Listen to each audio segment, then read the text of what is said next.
Net.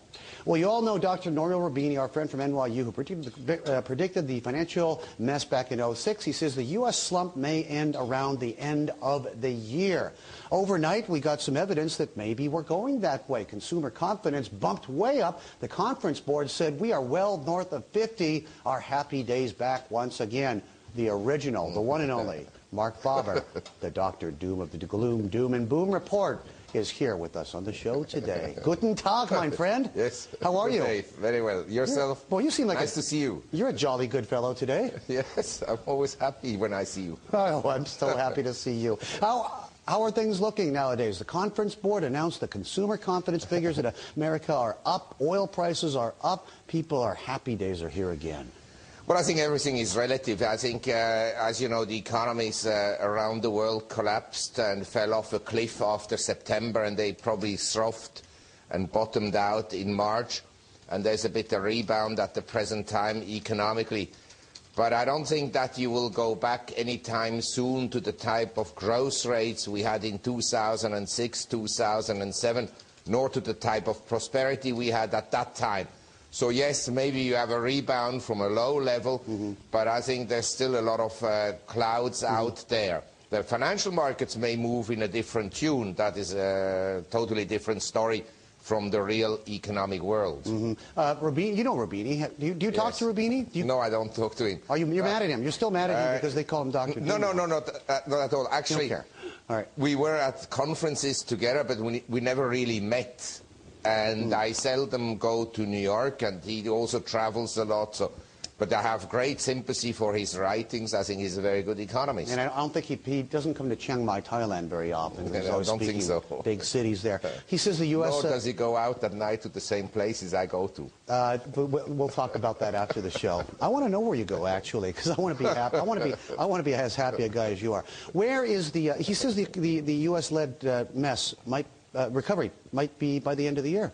It's sort of a change of tune on his part, it seems. Well, on his part, certainly, but you have to understand what is happening in the industry and among forecasters. There is a chance that the huge inflow of liquidity into the system, driven by easy monetary policies by the Federal Reserve and other central banks, combined with growing and huge fiscal deficits, in other words, budget deficits, that they can lift temporary economic activity somewhat, and that they can lift stock markets. I mean, the S&P is up 39%. Lots of stock markets are up 70% since the March lows. And so it's very tough for a forecaster who was ultra bearish to stay bearish. Because if he's wrong, then he has a reputational risk. It's like a fund manager who missed this rally. For him, the pressure to invest over the next couple of weeks or months, whether in a correction or in a further market rise, is huge, because the clients say, the market is going up, many stocks have doubled, and you're in cash. Right. It's basically going where you don't want to go. It's riding the momentum, because otherwise your peers are going to look good and you're going to look like crap. Precisely. You're right.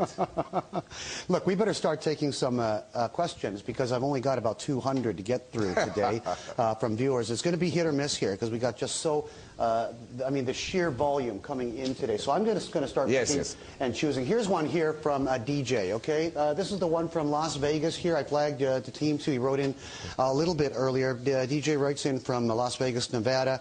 Because it dovetails with what we're talking about. Worldwide equity markets have run up. Is that nothing more than the result of central bank and government intervention and maybe message management or PR creating a super bubble completely disconnected with what's going on in the economy? Well, I think that's a very good point, that occasionally you can have equity markets moving up very strongly in nominal terms, and they move up with a disconnection to the real economy. In other words, the real economy in the world, I don't think will go back to the 2006, 2007 levels of prosperity or heights or industrial production, but the markets could go up essentially and theoretically make a new highs if you print enough money. But is that what they're going through? I mean, so it sounds like you're leading into an inflation discussion here.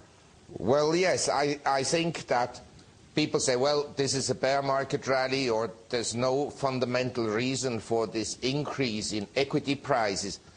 Well, money printing and fiscal deficits is a fundamental event.